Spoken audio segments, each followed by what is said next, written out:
Halo teman-teman sekalian, kita bertemu dalam seri pembelajaran desain dan analisis berorientasi objek. Dalam pertemuan pertama ini, kita akan mempelajari pengenalan mengenai desain dan analisis berorientasi objek itu sendiri. Oke, kita langsung masuk ke materinya. Tujuan pembelajaran.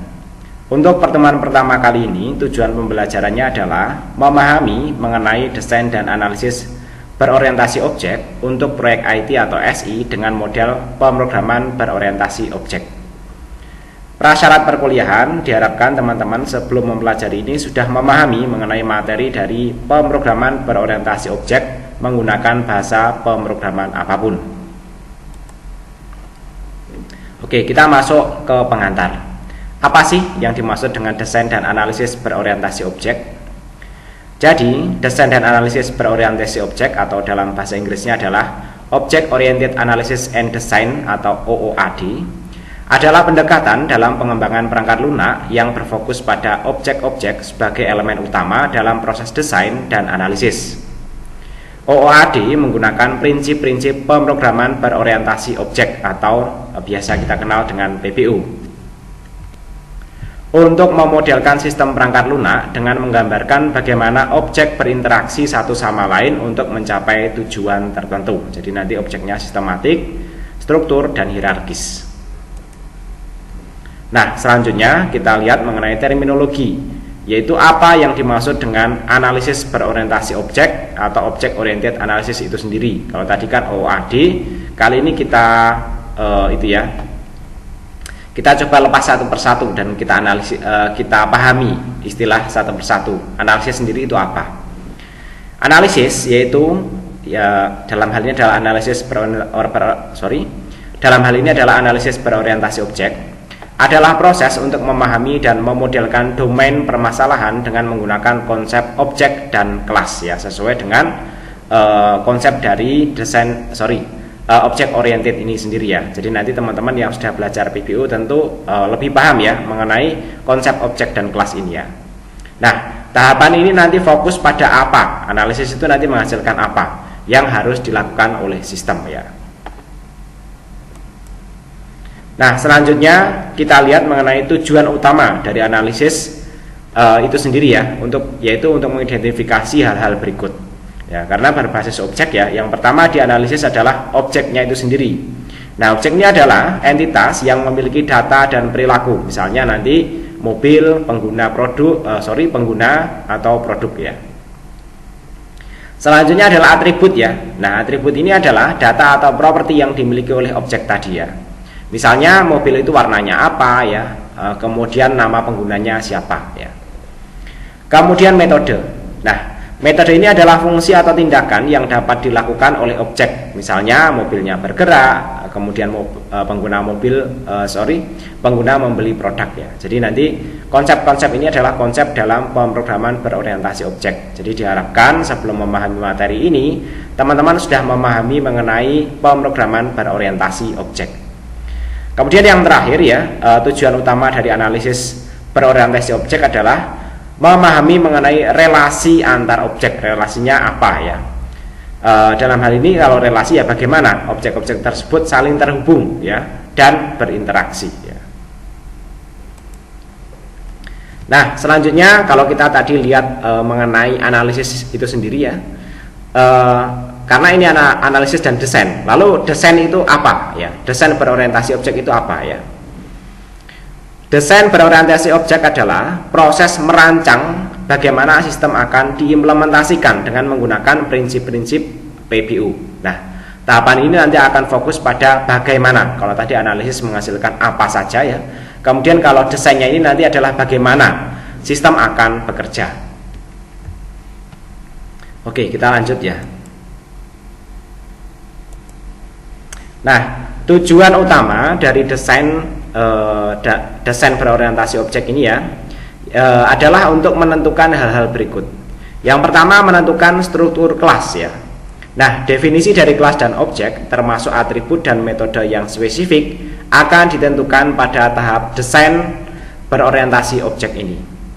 Kemudian soal hierarki kelas ya, yaitu nanti di dalamnya ada pewarisan, dan hubungan atau relasi antar kelas, misalnya asosiasi, komposisi atau agregasi, nanti akan ditentukan di tahapan ini.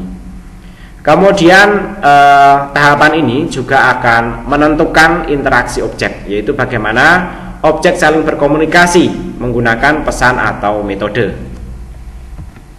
Selanjutnya adalah desain pola atau desain pattern ya.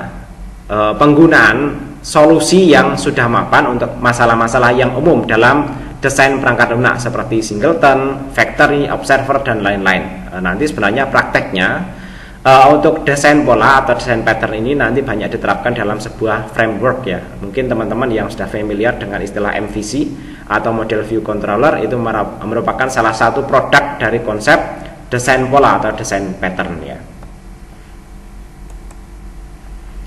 Nah, selanjutnya prinsip penting ya. Jadi prinsip-prinsip utama dalam desain dan analisis berorientasi objek ya. Ingat di sini berorientasi objek, maka akan banyak menggunakan istilah-istilah dalam pemrograman berorientasi objek. Yang pertama adalah encapsulation atau enkapsulasi lah bahasa Indonesianya, yaitu menyembunyikan detail implementasi dalam suatu objek dan hanya mengekspos antarmuka publik yang relevan. Selanjutnya adalah abstraction atau abstraksi, yaitu menyederhanakan kompleksitas sistem dengan hanya menampilkan elemen penting dan menyembunyikan detail yang tidak diperlukan ya. Selanjutnya adalah inheritance atau pewarisan. Kelas dapat mewarisi atribut dan metode dari kelas induk, memungkinkan penggunaan kembali kode dan menentukan hierarki kelas ya. Jadi proses pewarisan ya. Jadi teman-teman kalau menerima warisan tidak harus mulai dari nol. Nah, ini konsep pemrograman inheritance juga menerapkan konsep tersebut. Selanjutnya adalah polymorphism atau polimorfisme. Jadi, objek-objek dari kelas yang berbeda dapat merespons pesan yang sama dengan cara yang berbeda. Nanti ada overriding.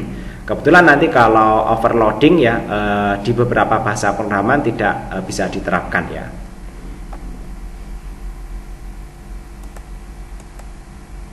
Nah, selanjutnya kita lihat di sini mengenai proses OOAD. Proses OOAD ya, karena ini udah gabungan ya. Kalau tadi kita analisis ya, kita bedah ya, analisis itu apa, kemudian desain itu apa. Berikutnya kita gabungkan di sini ya antara analisis dan desain ya. Jadi proses OOAD ya, yang pertama dimulai dari identifikasi objek, yaitu proses analisis objeknya itu sendiri. Pada tahap analisis, tim pengembang mengidentifikasi objek yang ada di dunia nyata atau di domain masalah yang relevan dengan sistem yang akan dibangun ya. Jadi nanti ini proses identifikasi ini adalah proses analisisnya. Kemudian membuat model interaksi objek ya. Nah, selanjutnya desain dibuat untuk menggambarkan bagaimana ini proses desainnya ya. Objek saling berinteraksi satu sama lain termasuk struktur kelas dan hierarki pewarisan ya. Kemudian berikutnya sebenarnya ada yang namanya implementasi ya. Nah, setelah desain selesai, langkah berikutnya adalah mengimplementasikan desain tersebut ke dalam kode menggunakan bahasa pemrograman berorientasi objek seperti Java, C++, Python ataupun PHP. Nah, untuk saya sendiri lebih banyak nanti contohnya menggunakan PHP ya. Tapi nanti kita contohnya tidak detail karena nanti kita mempelajari antara analisis dan desainnya ini nanti cukup itu ya, membutuhkan waktu cukup itu ya, tidak sedikit lah, waktu dan energi tidak sedikit. Dan dalam mata kuliah ini kita akan fokus ke ini dua, identifikasi dan membuat model interaksi objek, membuat desain dengan menggunakan sejumlah perangkat diagram ya. Nah, contohnya ya. Proses OOAD ya, kita lihat sebuah kasus. Misalkan kita ingin membuat sistem pemesanan hotel ya. Pada tahap analisis, kita akan mengidentifikasi objek seperti hotel, kamar, tamu, dan reservasi. Kemudian pada tahap desain, kita akan menentukan bagaimana objek-objek ini berinteraksi satu sama lain. Misalnya tamu membuat reservasi, kamar di-booking oleh tamu, dan hotel menyediakan kamar, dan selanjutnya ya. Nah, contoh proses OOAD ya dalam yang kita itu ya, kita implementasikan dalam kelas diagram ya dari analisis tadi ya. Kemudian kita desain menggunakan kelas diagram. Jadi nanti Tahapan pertama ini harus memiliki kelas ya, harus memiliki kelas hotel ya. Buat apa memiliki kamar dan tamu kalau kelas hotelnya belum dibuat? Karena dalam hotel ya tentu ada nama dan lokasi. Kemudian nanti ada kamar ya, saling terhubung. Kamar ini nanti menginformasikan dalam hotel yang mana, ada nomor dan harga. Kemudian ada tamu ya, di mana tamu ini ya nanti di dalamnya akan memuat ini ya nomor dan harga kamarnya ya, akan informasi tentang tamu nanti tentunya akan menyimpan ya informasi kamar dan hotelnya juga. Di dalam kamar nanti ada atribut nomor, harga dan seterusnya ya. Ini contoh sederhananya ya. Nah, kita bisa membuat kesimpulan sementara mengenai OOAD ya. Yang pertama bahwa analisis berorientasi objek atau OOA fokus pada pemahaman masalah, identifikasi objek dan relasi di dunia nyata. Kemudian desain berorientasi objek atau OOD fokus pada merancang solusi perangkat lunak yang sesuai dengan hasil analisis menggunakan konsep objek, kelas, dan interaksi di mana objek-objek tersebut berada. Nah, selanjutnya gabungan antara OOA dan OOAD ini memungkinkan pengembangan perangkat lunak yang lebih modular ya, bisa copot pasang ya, karena nanti ada kelas yang sifatnya abstraksi, kelas induk dan kelas anak dan seterusnya ya.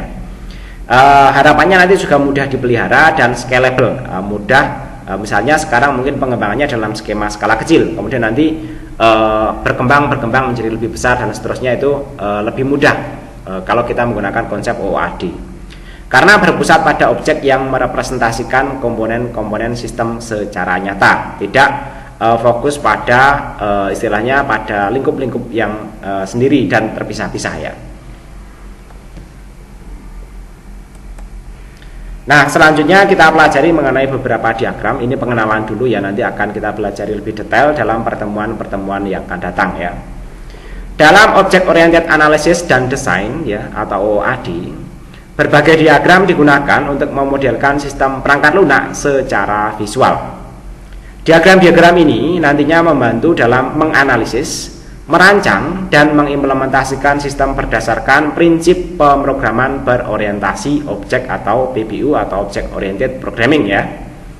Nah, diagram-diagram tersebut sebagian besar merupakan bagian dari Unified Modeling Language atau UML, yang merupakan bahasa standar untuk pemodelan sistem perangkat lunak. Walaupun nanti dalam pembelajaran kita nanti akan kita tambahkan satu diagram ya, yaitu ERD, karena PBU sendiri ya tidak ada yang membahas secara khusus perancangan sebuah database. Sementara di lingkungan kita ya kebanyakan terutama karya-karya skripsi ya, itu nanti ada perancangan database-nya ya.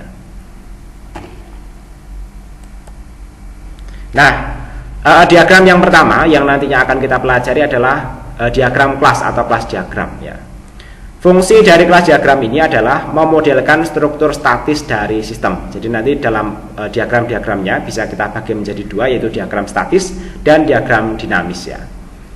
Statis itu nanti diagramnya sifatnya tidak mengalir, tapi hanya menghubungkan satu objek dengan objek yang lainnya, atau satu kelas dengan kelas yang lainnya gitu ya.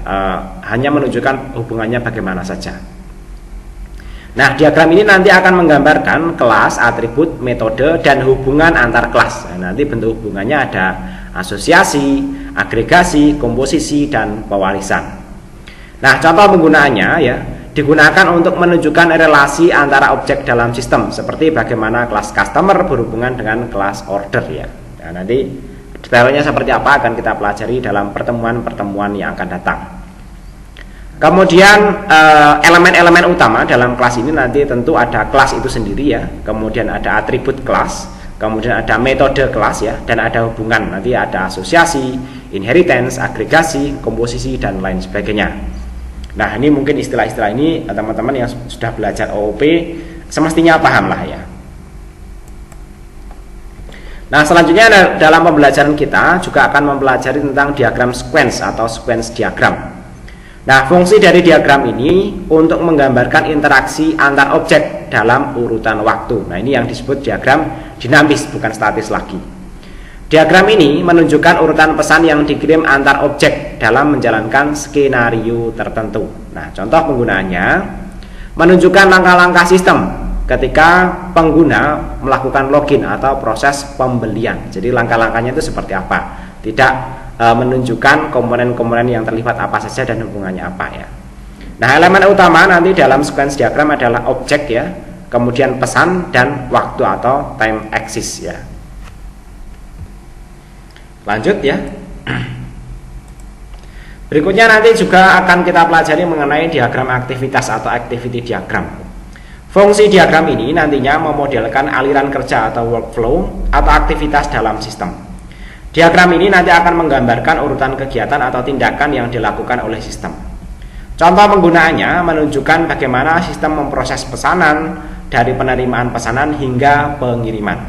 Nah, untuk elemen utama dari activity diagram ini adalah activity itu sendiri atau activities ya, kemudian transisi atau perpindahan ya, kemudian keputusan atau decisions, dan ada fork and join ya, yaitu penggabungan ataupun pemisahan, atau di sini disebut untuk paralelisme ya. Jadi nanti ada proses-proses yang terpisah dan nanti ada yang tergabung ya. Selanjutnya nanti kita juga akan mempelajari mengenai diagram objek ya. Fungsi dari diagram objek ini nantinya menggambarkan instansiasi objek pada suatu waktu tertentu. Ini adalah representasi dari diagram kelas tetapi pada level objek ya. Jadi nanti diagram objek ini semestinya itu nanti selaras dengan kelas diagram yang sudah dibuat ya. Contoh penggunaannya menunjukkan snapshot dari sebuah sistem pada saat runtime, di mana objek tertentu dan hubungan antara objek nantinya digambarkan ya. Nah, elemen-elemen utama nanti dalam objek diagram nanti ada objek itu sendiri, kemudian relasi antara objek atau association ya. Kemudian ada atribut dan nilai objek ya. Selanjutnya nanti kita juga akan mempelajari mengenai diagram komponen atau komponen diagram. Nah, fungsi dari komponen diagram adalah memodelkan struktur fisik dari sistem perangkat lunak, terutama komponen-komponen yang berbentuk sistem seperti modul atau paket perangkat lunak. Contoh penggunaannya menunjukkan bagaimana berbagai modul, misalnya database, server aplikasi ya, dan lain sebagainya, bagaimana keduanya berinteraksi dan berhubungan satu sama lain ya. Nah, elemen utama dari komponen diagram adalah komponen itu sendiri dan hubungan antar komponen atau dependensiesnya ya. Selanjutnya adalah deployment diagram ya. Fungsi ini nanti dari deployment diagram ya, nantinya memodelkan distribusi komponen perangkat lunak pada node fisik seperti server, perangkat keras ya,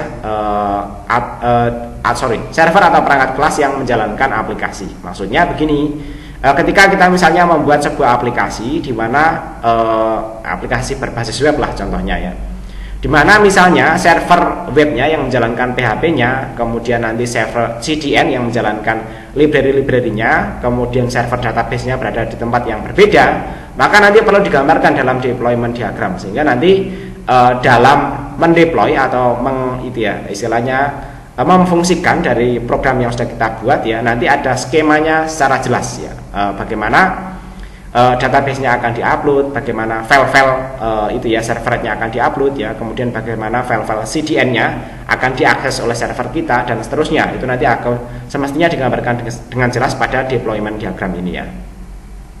Nah, elemen utama dalam deployment diagram yaitu ya node itu sendiri dan hubungan antar node nanti seperti apa, yaitu communication path bentuknya ya. Jadi nanti siapa melayani siapa, siapa merequest siapa, itu nanti digambarkan semestinya dengan jelas di sini ya.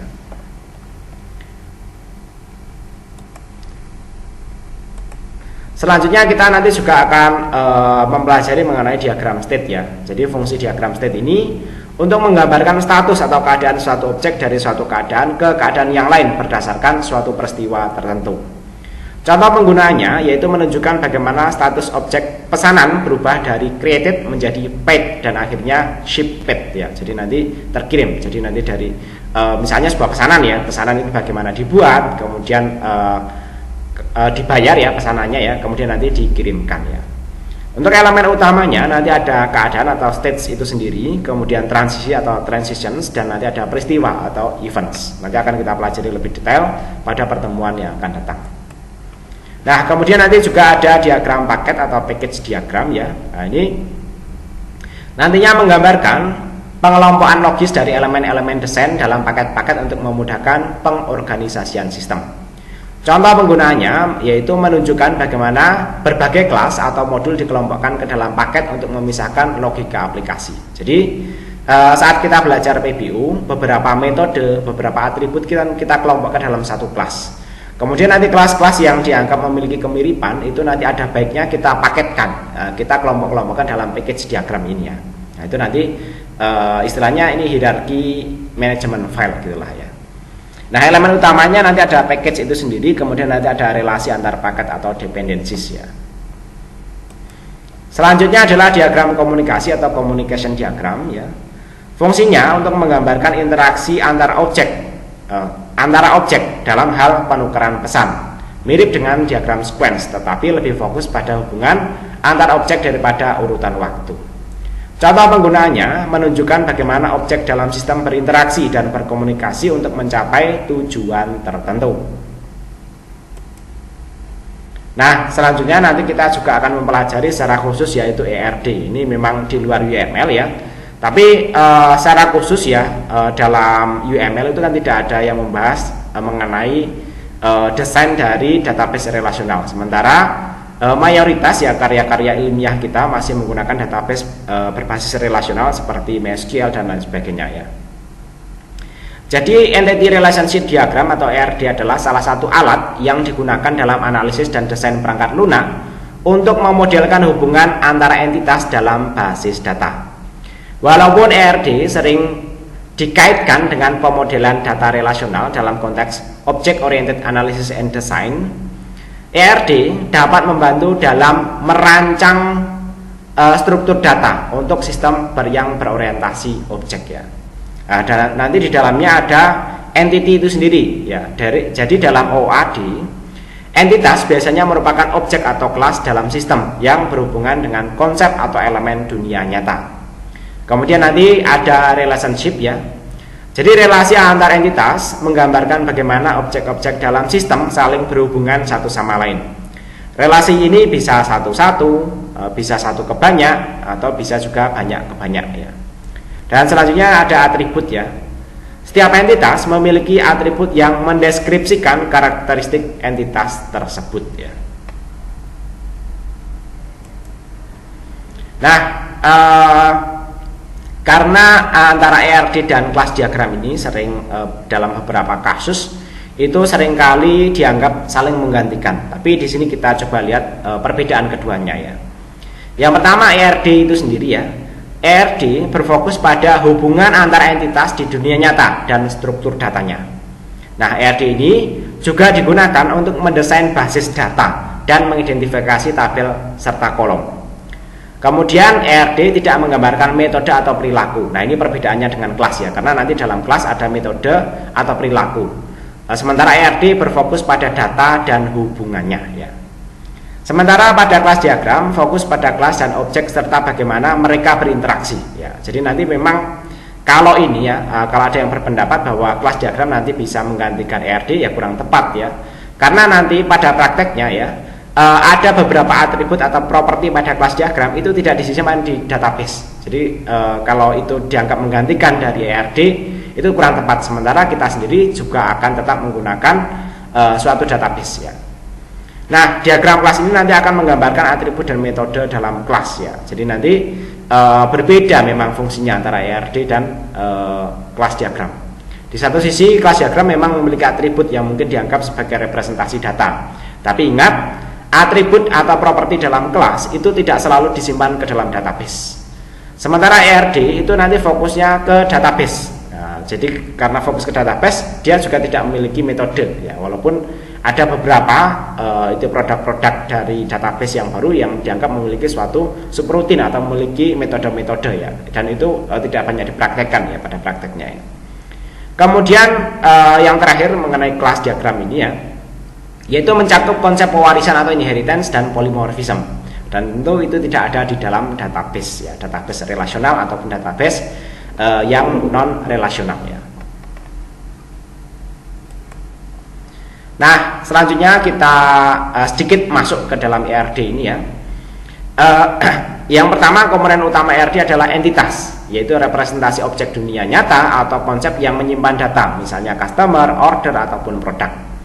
Kemudian berikutnya ada relasi, yaitu hubungan antar entitas. Misalnya di dalamnya ada customer membuat order atau produk dijual dalam sebuah order dan lain sebagainya. Kemudian nanti ada atribut ya, yaitu properti, ini yang dianggap sama dengan kelas diagram ya, yaitu properti atau karakteristik dari entitas. Misalnya customer memiliki atribut nama, email, alamat, dan lain sebagainya. Selanjutnya, khas dari sebuah database memiliki primary key, yaitu atribut unik yang mengidentifikasi setiap entitas. Misalnya customer ID untuk entitas customer ya. Kemudian juga ada foreign key ya, atribut di entitas yang menunjukkan ke entitas lain ya. Jadi nanti suatu tabel biasanya ada rujukan ke tabel lain yang mungkin lebih detail ya. Ini menunjukkan adanya relasi antar entitas, misalnya order ID di entitas order yang menunjukkan customer ID di entitas customer ya. Nah, untuk software-software yang nanti akan kita pakai, teman-teman nanti bisa menggunakan Star UML, linknya bisa di-download di sini atau cari sendiri melalui itu ya, pencarian Google ya. Atau YED ya, saya kira ini softwarenya gratis semua ya. Teman-teman bisa download melalui link ini ataupun melalui ini ya, pencarian sendiri lah. Untuk saya sendiri nanti dalam penyampaiannya akan menggunakan IDEAS Modeler. Jadi nanti teman-teman untuk mengikuti kelas saya disarankan menginstal yang IDEAS Modeler ini. Nanti bisa di-download melalui ini ya, tapi mungkin versinya bukan yang terbaru ya, yang saya upload ya, karena sudah saya upload lama. Teman-teman boleh cari yang terbaru sendiri atau menggunakan ini, tapi masih layak lah. Saya sendiri menggunakan versi yang saya saya tampilkan di sini ya. Oke, dari rangkaian pengantar tadi ya mengenai materi Object Oriented and Design Analysis ya. Yang pertama yang bisa kita simpulkan adalah bahwa Object Oriented Analysis atau OOA fokus pada memahami masalah dan mengidentifikasi objek dunia nyata yang relevan dengan sistem yang akan dibangun. Termasuk di dalamnya ada atribut, metode, dan hubungan antar objek.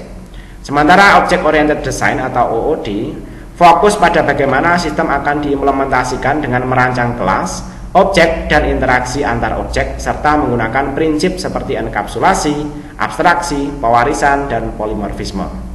Selanjutnya adalah proses OOAD, ya, ini yang gabungan antara OOA dan OOD ya, yaitu melibatkan analisis dan desain objek, dimulai dari identifikasi objek di dunia nyata hingga perancangan struktur kelas dan hierarki untuk interaksi antar objek dalam sebuah sistem. Nah, untuk diagramnya nanti kita menggunakan UML ya, seperti kelas diagram, sequence diagram, komponen diagram ya, untuk digunakan memvisualisasi struktur dan interaksi dalam sistem OOAD, serta mempermudah pengembangan dan dokumentasi sistem ya. Kemudian sebagai tambahan nanti kita juga akan mempelajari mengenai ERD dalam OOAD ya. Nah, ini nanti digunakan untuk memodelkan hubungan antara entitas di basis data.